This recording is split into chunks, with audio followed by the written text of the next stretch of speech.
할렐루야. 하나님의 말씀은 에베소서 2장 8절에서 오늘은 9절 말씀 보도록 하겠습니다.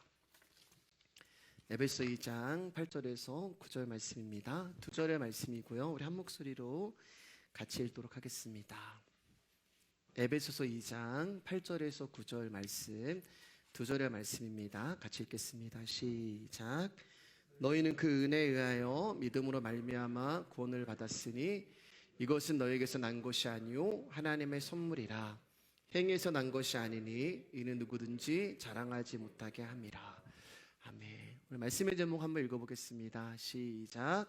나의 약함은 나의 자랑이요. 우리 옆 사람하고 인사하겠습니다. 귀하십니다. 귀하십니다. 귀하십니다. 오늘 8절 말씀 보시면 너희는 그 은혜에 의하여 믿음으로 말미암아 구원을 얻었다라고 말씀을 하세요. 그러면 여기서 말하는 그 은혜가 무엇인가? 이 은혜는 우리가 지난 시간에 나누었던 허물로 죽은 우리를 그리스도와 함께 살리셨고 또 함께 일으키셨고 그리스도 예수 안에서 하늘에 앉히신 그 은혜를 말씀하고 있는 거예요.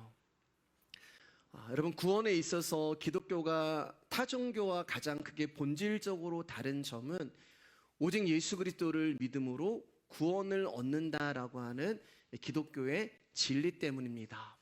그러나 엄밀히 말씀을 드리면 그 말씀은 맞을 수도 있고 틀릴 수도 있어요.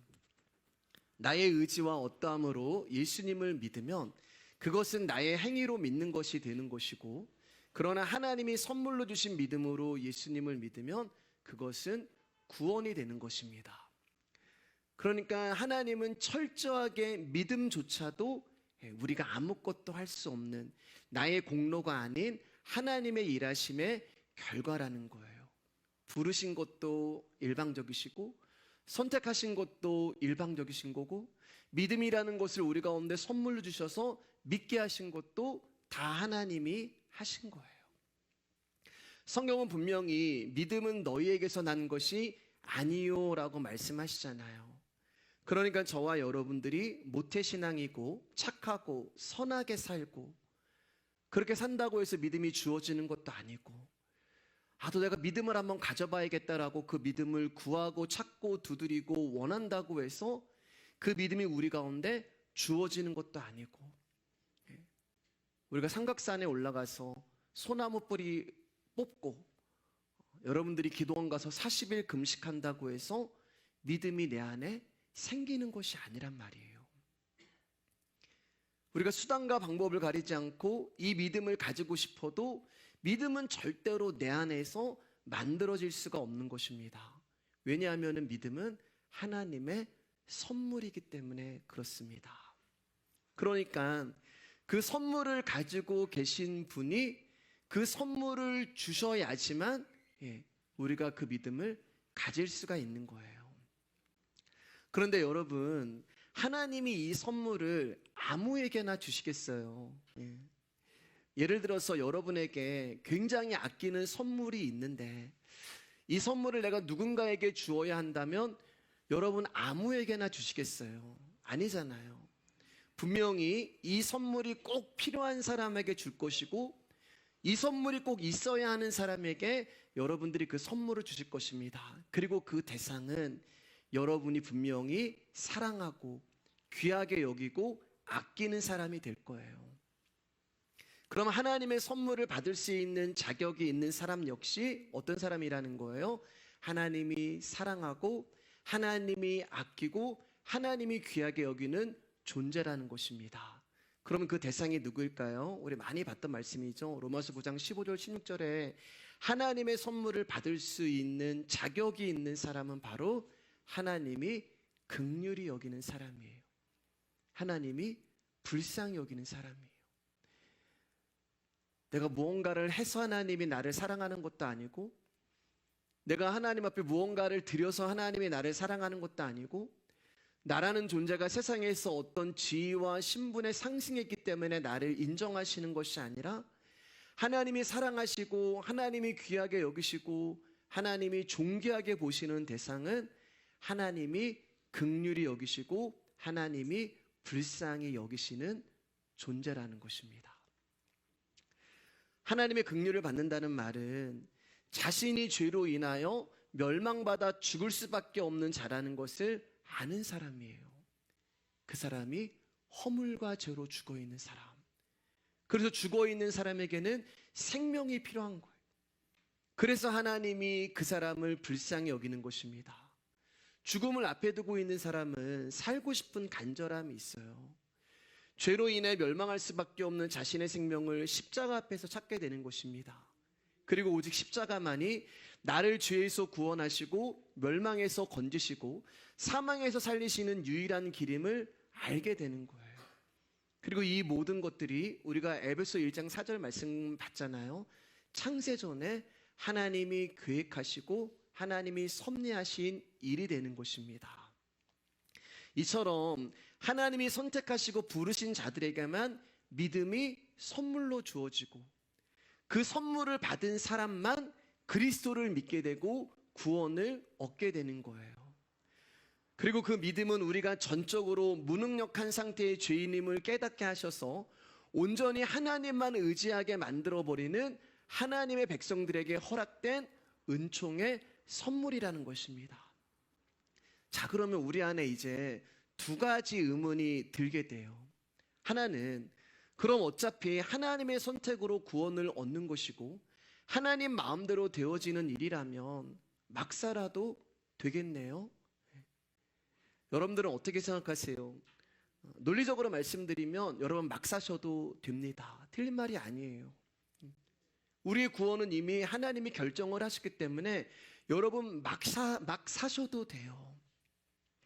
왜냐하면 시작도 예수고 끝도 예수고 저와 여러분의 어떠함과 상관없이 십자가로 시작해서 십자가로 끝나는 것이 하나님의 역사이기 때문에 그렇습니다. 그런데 여러분 진짜 막 사실 수가 있으시겠어요? 제가 한번 여쭤볼게요. 여러분 대답 좀 해주세요.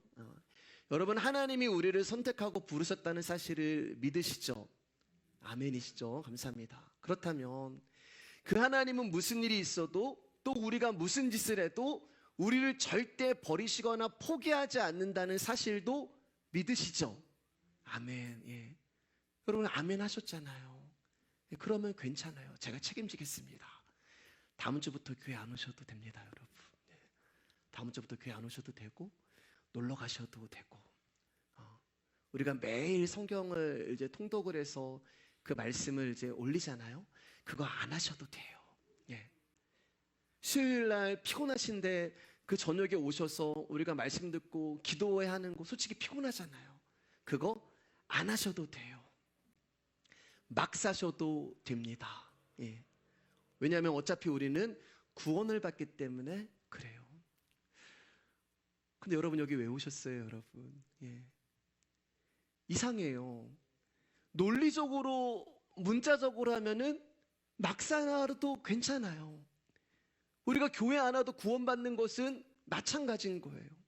그런데 막 살고 싶은데 그렇게 안 된다는 거예요. 복음을 아는 사람은 막 살고 싶은데 막 살아도 되는 것을 아는데 막 사라지지가 않아요. 예. 그러니까 막 살고 싶어도 그렇게 안 된다는 말은 여러분 반대로 이야기하면 어떤 이야기가 되는 거예요? 신앙생활 더 잘하고 싶다는 얘기예요. 더 내가 믿음 안에 살고 싶고 더 내가 예수님 안에 살고 싶어요. 논리적으로 문자적으로 얘기하면은 막 살아도 됩니다. 나 막 살아도 되네. 나 교회 안 나와도 되네. 내 하고 싶은 대로 해도 되네. 그게 맞는 말인데 내 심령 가운데 어떤 마음이 들어요? 나 더 예수님 알고 싶고 나도 신앙생활 잘하고 싶고 나도 주님과 동행하고 싶고 그런 마음이 드는 거예요. 그렇게 안 된다는 거예요. 막 살고 싶어도 우리는 막 사라지지가 않는다는 거예요. 제 아들에게 건이야 너 막 살아도 돼. 너 뭐 술 담배 다 하고 예. 너 오늘 나갔다가 3박 4일 있다 들어와도 괜찮아. 너 그래도 괜찮아. 그래서 정말 제 아들이 집에도 안 들어오고 죄라는 죄 다 짓고 저한테 와서 어차피 아빠 내가 막 살아도 나 아빠 아들이잖아요. 어차피 나는 구원을 받았고 내 마음대로 살아도 나는 어차피 아빠 아들이잖아요 하면서 저분이 저에게 상처를 주고 속상하게 하는 그 삶을 살아가겠냐고요. 제 아들의 답이 아니라, 여러분의 답이 아니라 사도 바울의 답으로 올해 한번 보겠습니다. 로마서 6장 1절입니다. 크게 시작. 그런즉 우리가 무슨 말을 하리요? 은혜를 더하게 하려고 죄에 거하겠느냐? 2절 시작. 그럴 수 없느니라. 죄에 대하여 죽은 우리가 어찌 그 가운데 더 살리요? 죄에 대하여 죽은 우리가 어떻게 죄 가운데 살 수 있냐는 거예요. 절대로 그럴 수 없다는 말입니다. 왜냐하면 그분의 사랑과 그분의 긍휼과 그분의 은혜를 알았기 때문이에요. 그분이 나를 어떻게 사랑하셨고, 그분이 나를 어떻게 용서하셨고, 그분이 나를 얼마나 귀하게 보시고, 그분이 나를 버리시지 않는 그 은혜를 받았기 때문입니다. 그래서 그 사랑을 시편 103편 13절 14절에서는 이렇게 말씀해요. 제가 읽어드리겠습니다. 아버지가 자식을 긍휼히 여김같이 여호와께서는 자기를 경외하는 자를 긍휼히 여기시나니 이는 그가 우리의 체질을 아시며 우리가 단지 먼지뿐임을 기억하심이로다. 아버지가 자식을 긍휼히 여기시는 이유가 뭐예요? 먼지라서. 여러분, 이런 사랑이 어디 있어요? 아버지가 우리를 사랑하는데 내가 너를 사랑해. 왜요? 네가 먼지라서. 먼지를 귀하게 여겨주시고 먼지를 불쌍하게 여겨주는 거예요. 아니, 누가 먼지밖에 안 되는 나를 위해서 죽어주냐고요. 먼지는 아무것도 할 수 없는 존재예요. 먼지에게 너 거룩해져라, 너는 할 수 있다, 너는 고귀한 삶을 살아라 할 가치조차 없는 것이 먼지란 말입니다. 우리가 먼지예요. 우리의 체질을 아시는데 우리는 먼지다. 이런 먼지를 긍휼히 여겨주시고, 이런 먼지를 사랑해 주시고, 이런 먼지를 위해 당신의 목숨을 주시면서까지 불쌍히 여겨주시는 거예요. 그러니까 이 은혜를 아는 사람은, 이 사랑을 받은 사람은, 다시 말해서 내가 먼지라는 존재라는 것을 믿는 사람은, 이 복음을 아는 사람은 막 살 수가 없는 것입니다. 그럴 수 없느니라. 오히려 더 하나님께 구속받기 원하고 그분의 임재 안에 갇히길 원하는 거예요. 그래서 오직 주의 사랑에 매여라는 가사를 보면은 그분의 임재 안에 갇히고 그분의 사랑 안에 갇히길 원합니다라고 고백하잖아요. 우리는 구속받기 싫은 존재란 말입니다. 누군가 나를 가둬두는 걸 싫어해요. 근데 그 은혜를 아는 사람은 그 찬양의 고백을 할 수밖에 없는 거예요. 그렇기 때문에 복음을 안다는 것은 막 사는 거예요. 그런데 복음을 아는 자들은 막 살 수가 없는 것입니다. 하나님의 은혜를 체험한 이들은 삶 속에서 막 사는 삶이 나올 수가 없어요. 그래서 실컷 놀다가, 실컷 즐기다가, 실컷 내가 하고 싶은 거 하다가 죽기 1초 전에 예수님 믿고 천국 가야지라는 그 말이 나올 수가 없는 거예요. 그 사람은 복음을 모르는 사람입니다. 그렇기 때문에 그 사람은 이미 심판을 받아 막 살고 있는 거예요. 선택받은 사람은 그 선택 자체를 귀하게 여기고 버림받아 마땅한 나를 택하여 그리스도 안에 있게 하신 그 은혜에 감사하며 그 은혜에 머물기 위해 그리스도만 바라보며 살고자 하는 사람들이 부르심을 받은 자의 삶이에요. 그리고 또 한 가지 우리 가운데 드는 의문은 뭐냐? 그러면 어차피 구원받을 사람이 정해져 있고 하나님이 선택하신 사람들만 구원을 받는다면 전도할 필요가 있습니까? 라고 하는 의문이에요. 그러면 저도 여러분에게 한번 물어보겠습니다. 여러분 눈에는 누가 구원을 받은 사람인지, 누가 구원을 받지 않은 사람인지, 다시 말해 누가 선택을 받은 사람인지, 누가 선택을 받지 않은 사람인지 보이세요? 우리는 몰라요. 그것은 오직 하나님의 권한입니다. 그래서 우리가 할 일은 때를 얻든지 못 얻든지 간에 만나는 사람들에게 복음을 전해야 하는 거예요. 디모데후서 4장 2절 말씀 가운데 너는 말씀을 전파하라. 때를 얻든지 못 얻든지 항상 힘쓰라. 그러니까 우리가 복음을 전하며 전도를 할 때 그 영혼이 하나님이 선택하신 백성이 맞다면 그 영혼은 예수 그리스도를 영접하게 될 것이고, 그렇지 않으면 듣지 않게 되는 거예요.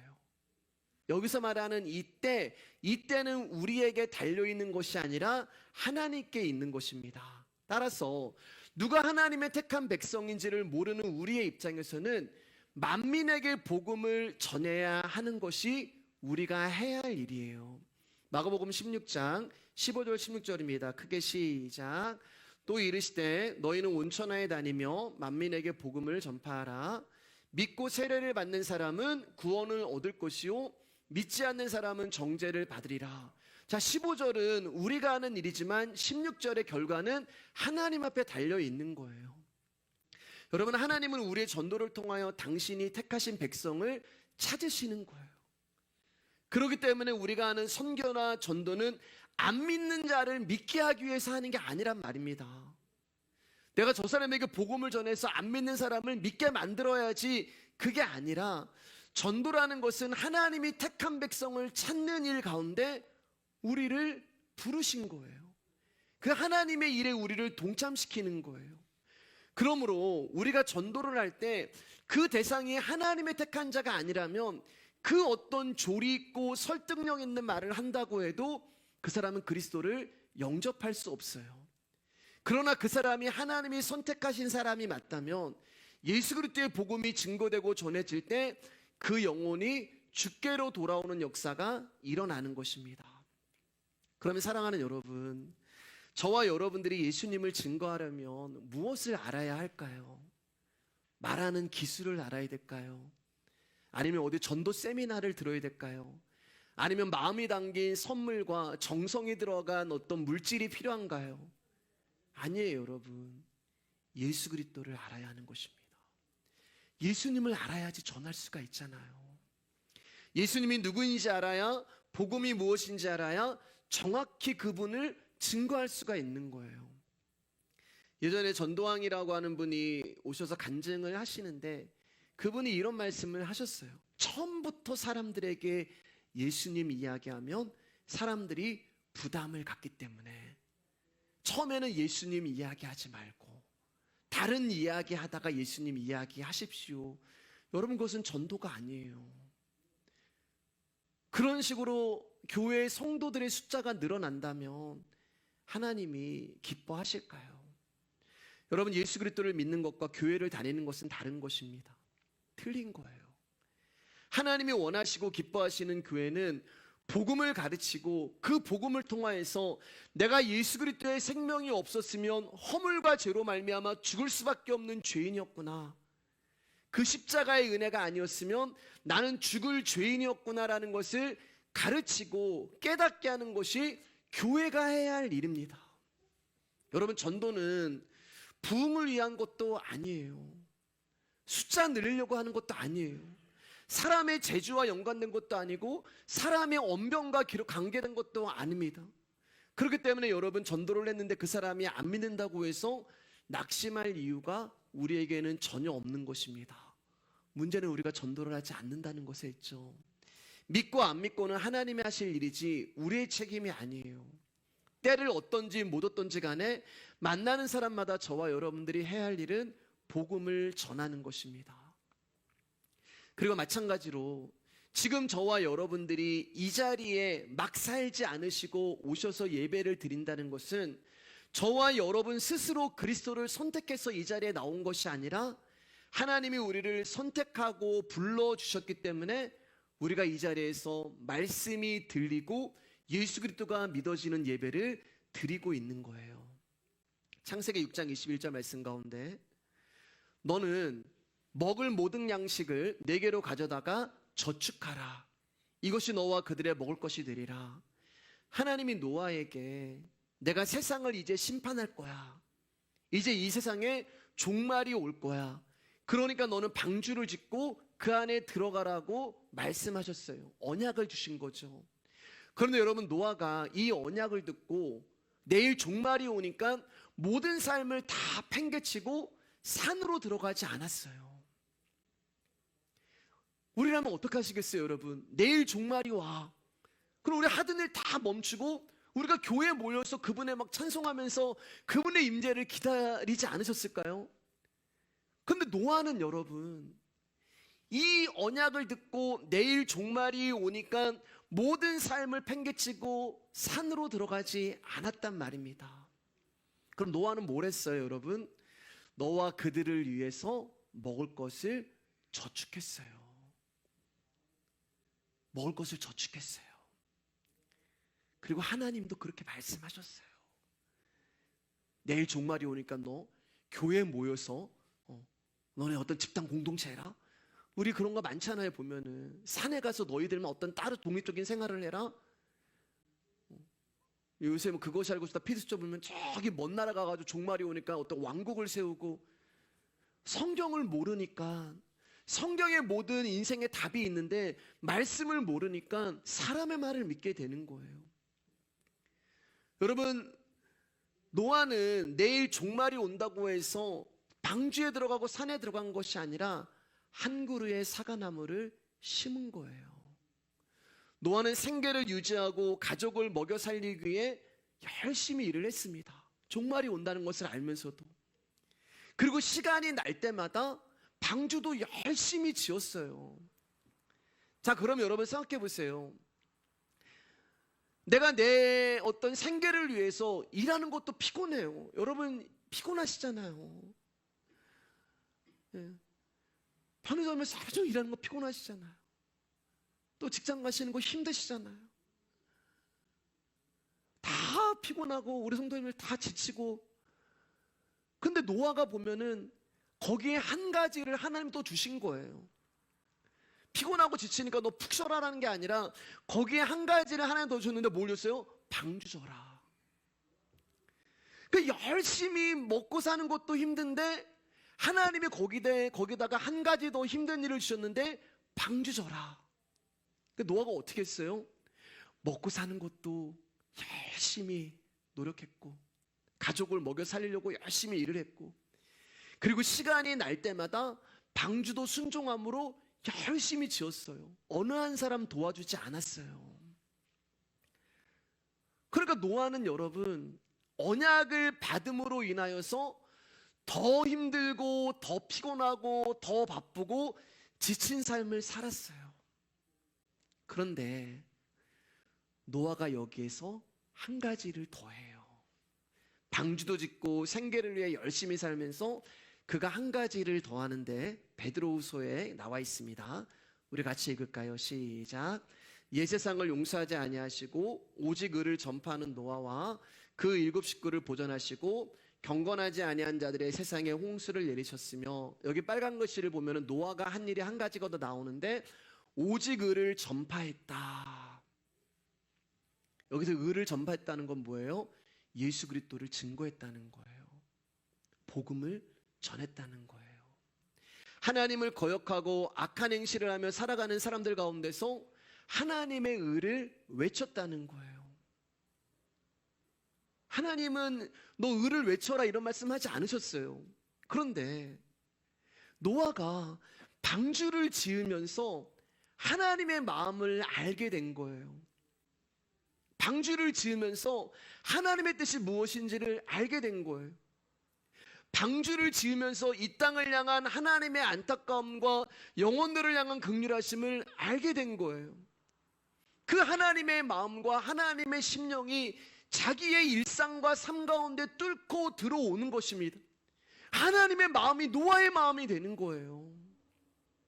그냥 내가 한 번 말씀 듣고 예배 드리고 끝나는 것이 아니라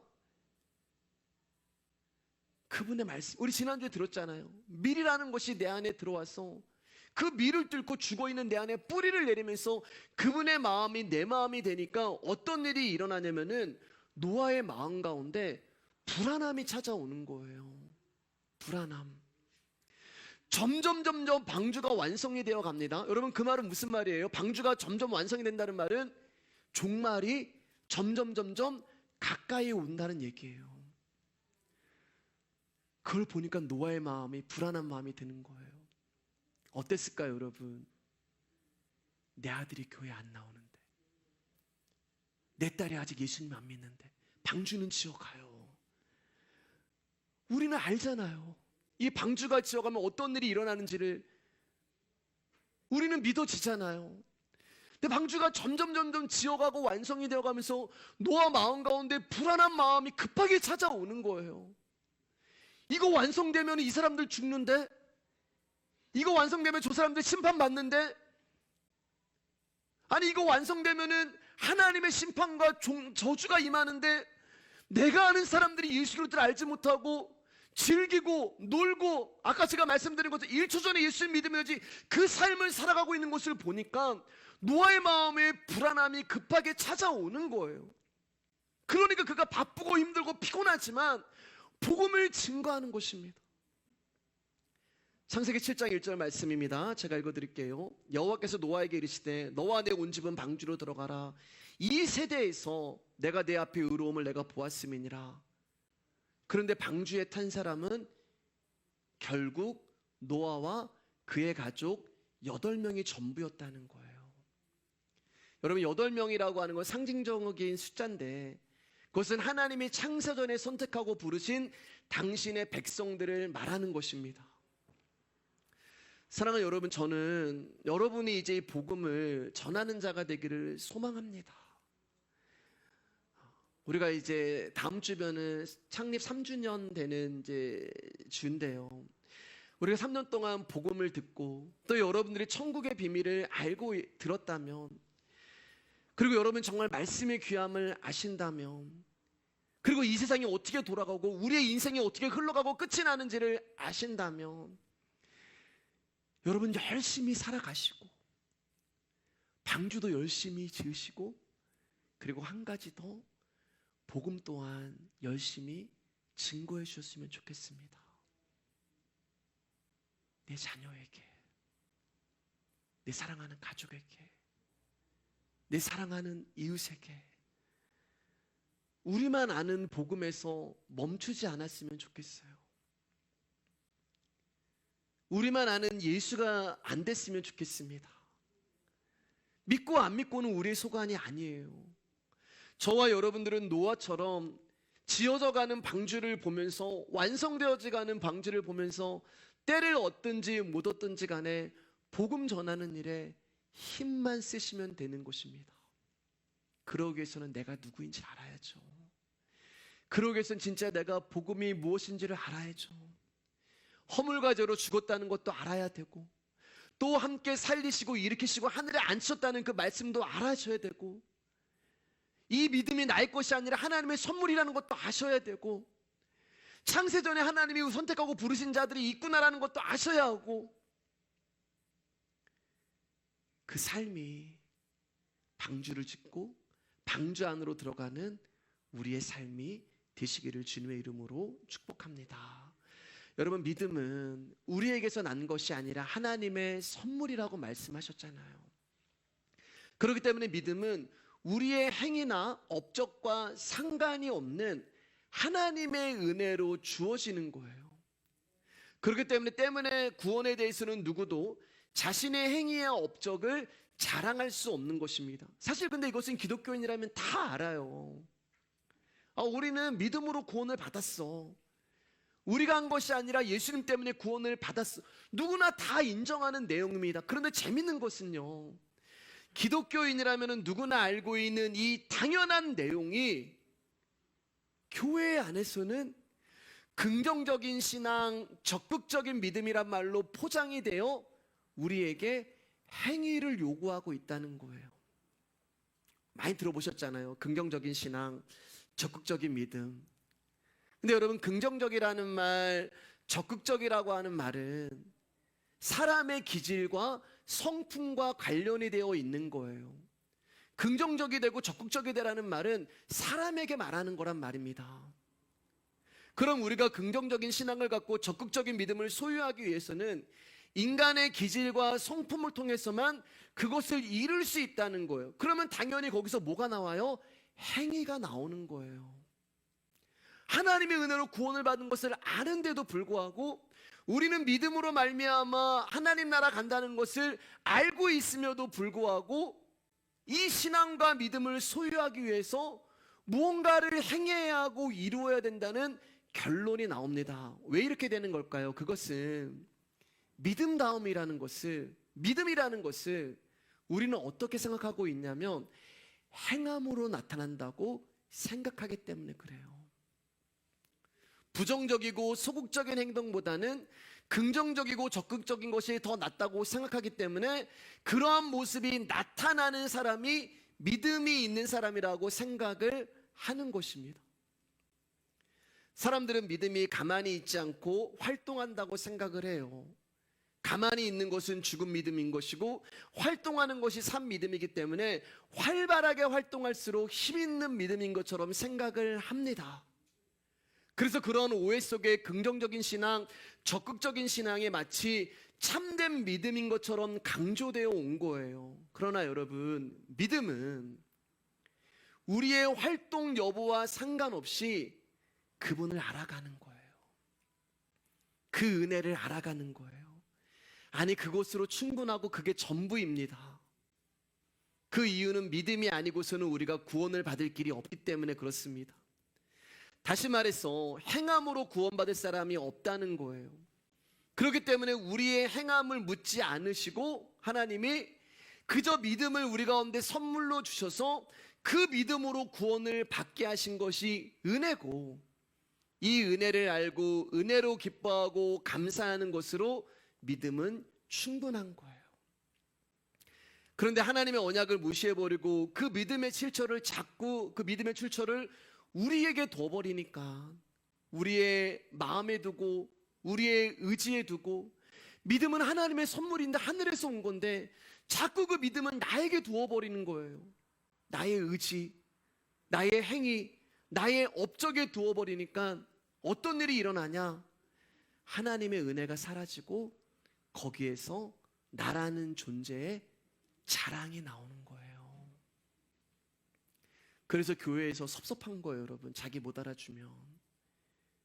교회 안에서 자기가 한 어떤 거 인정해주지 않으면은 서운하고 섭섭한 거예요.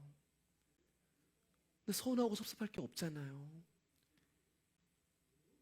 믿음은 우리에게서 주어진 것이 아니라 하늘에서 내려온 것이기 때문에, 그런데 이것을 모르는 사람은 나의 자랑이 나오고 나의 이름이 나오고 나의 직분이 나오고 나의 영광이 나와버립니다. 요한복음 1장 14절 말씀 가운데요, 말씀이 육신이 되어 우리 가운데 거하심에 우리가 그의 영광을 보니 아버지의 독생자의 영광이요 은혜와 진리가 충만하더라. 말씀이 하늘에서 내려오시는데 땅인 우리 가운데 오신 거예요. 거하신다는 말은 우리의 심령 안으로 들어오신단 말입니다. 그런데 그 말씀이 우리의 심령 안으로 선물로 들어오시니까 어떤 일이 일어나냐면은 하나님의 영광을 보게 되는 거예요. 하나님의 믿음이라고 하는 선물이 우리의 심령 안으로 들어오니까 그 믿음으로 말미암아 우리가 하나님의 영광을 보는 거예요. 내 눈 주의 영광을 보네. 나의 눈으로 보는 것이 아니라 내 안에 있는 그 믿음의 눈으로 보니까 주의 영광이 보이는 거예요. 그런데 여기 보면은 이 하나님의 말씀이 우리의 심령 가운데 오심으로 일어나는 일이 있는데 나라는 존재는 없어지는 거예요. 그리고 그 자리에 말씀이 거하실 때 아버지의 영광을 볼 수 있게 된다는 것입니다. 즉 그분이 나 있는 곳으로 오심으로 말미암아 나라는 존재가 사라지고 죽어지고 없어지게 되는 것이고 그곳 가운데 그분의 임재만 남는 거예요. 나라는 죽어있는 밭은 다 기경이 되고 경작이 되어서 이제는 좋은 밭이 됨으로 말미암아 예수 그리스도의 십자가와 예수 그리스도의 말씀만 드러나는 것이 하나님의 영광이 나타나는 것입니다. 우리가 어떤 일을 이제 이런 말 잘하잖아요. 어떤 일을 끝나고 어떤 행사를 마쳤을 때 우리 하나님께 영광의 박수를 올려드립시다. 그거 틀린 말이라고 말씀드렸죠, 여러분. 모든 영광을 하나님께 돌립니다. 틀린 거예요. 우리는 하나님의 영광을 가려버리는 자들이지 우리는 하나님께 영광을 돌릴 수 있는 자가 아니에요. 그리고 영광은 하나님의 것이지 우리가 드릴 수 있는 게 아니란 말입니다. 그 영광이 우리가 허물과 죄로 죽은 그 자리로 오신 거예요. 내가 약하고 무너지고 부서지고 벗겨지는 그 자리로 오시는 거예요. 그래서 그 영광을 은혜라고 하시는 것입니다. 그렇기 때문에 여러분 감사하시면 돼요. 이제 고린도후서 12장 말씀 보면서 말씀을 정리하겠습니다. 조금 길지만 저와 여러분 한 절씩 교독하도록 할게요. 내가 부득불 자랑할진대 내가 약한 것을 자랑하리라. 무익하나마 내가 부득불 자랑하노니 주의 완성과 계시를 말하리라. 내가 그리스도 안에 있는 한 사람을 아노니 그는 14년 전에 셋째 하늘에 이끌려 간 자라. 그가 몸 안에 있었는지 몸 밖에 있었는지 나는 모른거니와 하나님은 아시느니라. 내가 이런 사람을 아노니, 읽어주실까요? 안 나오나요? 네. 4절 말씀, 3절 말씀이요. 시작. 내가 이런 사람을 아노니 그가 몸 안에 있었는지 몸 밖에 있었는지 나는 모르거니와 하나님은 아시느니라. 그가 낙원으로 이끌려가서 말로 표현할 수 없는 말을 들었으니 사람이 가히 이르지 못할 말이로다. 내가 이런 사람을 위하여 자랑하겠으나 나를 위하여는 약한 것들 위해 자랑하지 아니하리라. 내가 만일 자랑하고자 하여도 어리석은 자가 되지 아니할 것은 내가 참말을 함이라. 그러나 누가 나를 보는 바와 같아 내게 듣는 바에 지나치게 생각할까 두려워하여 그만두노라. 여러 계시를 받은 것이 지극히 크므로 너무 자만하지 않게 하시려고 내 육체의 가시 곧 사탄의 사자를 주셨으니 이는 나를 쳐서 너무 자만하지 않게 하려 하심이라. 이것이 내게서 떠나가게 하기 위하여 내가 3번 주께 간구하였더니 나에게 이르시기를 내 은혜가 내게 족하도다. 이는 내 능력이 약한 데서 온전하여짐이라 하신지라. 그러므로 도리어 크게 기뻐함으로 나의 여러 약한 것들에 대하여 자랑하리니 이는 그리스도의 능력이 내게 머물게 하려 함이라. 10절 말씀입니다. 시작. 그러므로 내가 그리스도를 위하여 약한 것들과 능력과 궁핍과 박해와 공고를 기뻐하노니 이는 내가 약한 그때의 강함이라. 여러분, 우리가 읽은 이 말씀 가운데 사도 바울이 11절 30절 말씀 30절에서 내가 자랑을 하는데 나의 약한 것을 자랑하리라. 5절을 보면은 나는 약한 거 외에는 자랑할 게 없다고 얘기하고 9절에서도 나의 약한 것을 자랑한다고 얘기하고 10절에서는 그리스도를 위하여 약한 것들을 기뻐한다라고 얘기해요. 그러면 우리가 이 말씀을 통하여서 알 수 있는 사도 바울의 자랑거리가 뭐예요? 약함이에요. 약함. 예, 약함입니다. 바울이 이처럼 자기의 약함을 자랑할 수 있는 것은 하나님의 뜻이 무엇이고 하나님의 기쁨이 무엇인가를 알고 있기 때문에 그래요. 여러분, 바울은 셋째 하늘, 즉 천국을 경험하고 왔어요. 그가 하나님 나라를 보고 왔습니다. 오늘날 여러분, 천국을 갔다 왔다고 이야기하고 지옥을 갔다 왔다고 하는 사람들은요 1년 스케줄, 막 3년 스케줄까지 꽉 차 있어요. 자기가 천국 보고 온 거 간증하느라고. 그게 뭐예요? 자랑이잖아요.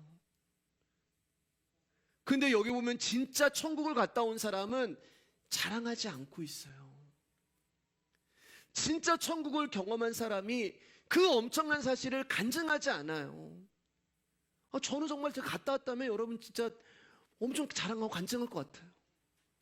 그러면서 그가 자랑하고 그가 간증하는 게 뭐냐면 천국 갔다 온 거에 대해서 여러분 별 말이 없잖아요. 거기 금은으로 만들어져 있다.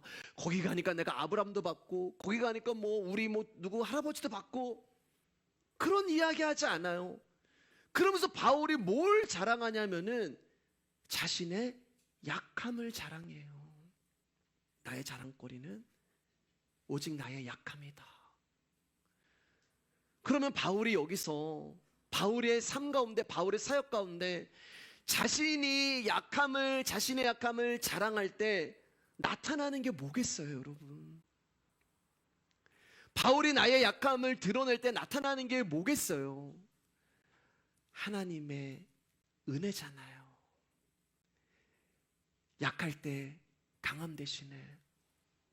그 찬양은 내가 약할 때 나는 약하지만 하나님이 강함 되신다는 거예요. 나는 쓰러지지만 그분은 나를 일으키신다는 거예요. 바울은 자기의 약함을 자랑하면 자랑할수록 하나님의 은혜와 하나님의 강함이 드러나는 거예요. 내가 약해질 때 주님의 강함이 드러나는 것이고, 내가 죽을 때 주님의 영광이 드러나는 것이고, 나의 이름이 사라질 때 주님의 이름이 자랑이 되는 거예요. 왜요? 믿음이 나에게서 나오는 것이 아니라 하나님으로부터 나에게 주어진 것이기 때문에 바울은 자랑할 게 없는 거예요. 그러니까 그가 자기의 약함을 자랑할 때마다 하나님의 은혜가 자랑이 되어지고 자기의 연약함을 고백할 때마다 하나님의 강함이 드러나는 것입니다. 9절 10절 말씀 다시 한번 보면은 뭐라고 얘기하면은 내 은혜가 내게 족하도다 이렇게 얘기하잖아요. 내 은혜가. 이건 바울이 하는 얘기가 아니에요, 여러분. 내 은혜가. 하나님, 이 육체의 가시를 제해 주세요. 근데 그 은혜 대신 하나님이 뭐라고 하면 내 은혜가, 하나님 말씀하신 은혜가 말씀하는 거예요. 내 은혜가 내게 족하도다. 족하다는 말은 여러분 충만하다는 말이잖아요. 그 말은 은혜가 떠나지 않는다는 말이에요. 근데 바울의 상태는 어떤 상태예요? 육체적으로 너무 힘든 상태예요. 너무 괴로워서 그 육체의 가시와 같은 고통을 3번이나 하나님 앞에 없애달라고 얘기하는데 하나님이 내 은혜가 내게 족해. 그게 은혜라는 거예요. 그 하나님의 은혜를 드러내기 위해서 바울은 더 약해지는 거예요. 하나님의 은혜가 나타나기 위해서 바울은 더 아픈 거예요. 하나님의 은혜가 드러나기 위해서 바울은 더 배고픈 것이고 더 수치를 당하는 것이고 더 가난해지는 것이고 바울이 약해지는 것이 많으면 많을수록 하나님의 능력이 바울에게 머무는 것입니다. 떠나지 않는 거예요. 그래서 그가 10절에서 모욕을 당할 때나 능력과 궁핍과 박해와 공고를 기뻐한다. 왜냐하면 그것이 나에게 있을수록 하나님의 은혜가 나와 함께하기 때문이라고 말씀하고 있는 것입니다. 나는 약하지만 내 안에 머물고 있는 그리스도가 강하기 때문입니다. 하나님 우리를 떠나지 않으세요. 하나님은 절대 우리를 떠나지 않으세요. 지난 시간에 봤잖아요, 여러분. 야곱이 불쌍해서 못 떠나세요. 떠나실 수가 없어요. 약하면 약할수록 하나님이 우리 가운데 더 함께 하시는 것입니다. 가장 천하고 낮은 땅이라는 나라는 존재에 그 말씀이 찾아오셔서 당신의 영광을 보여주는 것이 바로 그분의 은혜가 되는 거예요. 그리고 말씀을 준비하다가 한 목사님의 고백을 듣게 되었습니다. 그 교회에, 한 교회에, 그 목사님이 사역하시는 교회에 오랫동안 암으로 투병을 하시다가 천국을 가신 분이 계셨대요. 근데 그분이 은혜를 사모하셔서 늘 목사님의 설교를 메모하셨던 분이어가지고 노트가 굉장히 많으셨다고 합니다. 오늘 목사님이 이분을 신방을 갔는데 그분이 적어놓았던 노트를 다 치워버렸대요. 그래서 아니 왜 이 노트를 다 치우셨습니까? 라고 물으니까 그분이 이렇게 대답을 하셨대요. 목사님, 제가 오랜 시간 동안 암으로 투병을 하면서 깨달은 것이 있는데 하나님은 내가 노트에 적어놓은 것보다 더 크고 위대한 분이라는 것을 알게 되었습니다. 하나님은 자기가 지금까지 알고 있었던 하나님보다 더 크고 위대하시고 놀라우신 분이라는 것을 알게 되자 그분의 풍성함과 그분의 자비하심과 그분의 의로우심과 그분의 선하심을 이분이 이제는 글로 담을 수가 없었던 거예요. 바울의 고백이잖아요. 근데 여러분, 이분이 언제 그 사실을 알게 된 거예요? 암으로 투병을 할 때. 여러분, 바울이 언제 이 은혜를 알게 된 거예요? 능력과 핍박과 고난과 육체의 질병이 나에게 있을 때 약해지니까 알게 되는 것입니다. 왜 허물과 죄로 죽어있는 우리를 찾아오셨을까요? 살아있을 때 찾아오셔도 되잖아요. 제가 여러 번 말씀드렸죠. 우리의 구원은 과거와 지옥과 현재와 여기가 있다면 우리는 여기서 구원받은 게 아니라 지옥에서 구원을 받은 거예요. 그래서 성경을 보면 예수님 찾아가는 사람들이 다 강도 만난 자, 강도 만나서 거진 죽게 되온 자, 문둥병자, 귀머거리, 이 은혜 알려고. 지금 내가 여기서 은혜 받 별로 감동이 없어요. 왜냐면 난 뭐 필요한 게 없거든. 근데 지옥에 있는 사람은 구원을 받아. 근데 거기 하나님 은혜가 찾아온 거예요. 왜 하나님이 우리를 허물과 죄로 죽어있는 우리를 찾아오셨을까? 이 은혜 알라고. 네가 약할 때, 네가 힘들 때, 네가 피곤할 때, 네가 지칠 때, 여러분이 고통을 받을 때 그 자리로 찾아오신 하나님의 은혜를 알고 보게 되고 믿고 깨달으라고. 여러분, 아프니까 하나님의 은혜를 보게 되고, 약하니까 하나님의 은혜를 보게 되고, 하나님의 섭리를 깨닫게 되고, 지치고 힘드니까 하나님의 인도하심과 계획을 알게 되고, 내가 낮은 곳에 있으니까 하나님의 높으심과 넓으심과 기쁘심을 보게 되고, 내가 사망의 음침한 캄캄한 골짜기를 다니니까 빛이 보이는 거고, 여러분이 연약함 가운데 있을 때 그분의 강함이 드러나는 것입니다. 하나님이 이 은혜를 우리 가운데 주셨습니다. 우리는 아무것도 아닙니다, 여러분. 오직 하나님만 위대하신 분입니다. 오늘 여기까지 하겠습니다.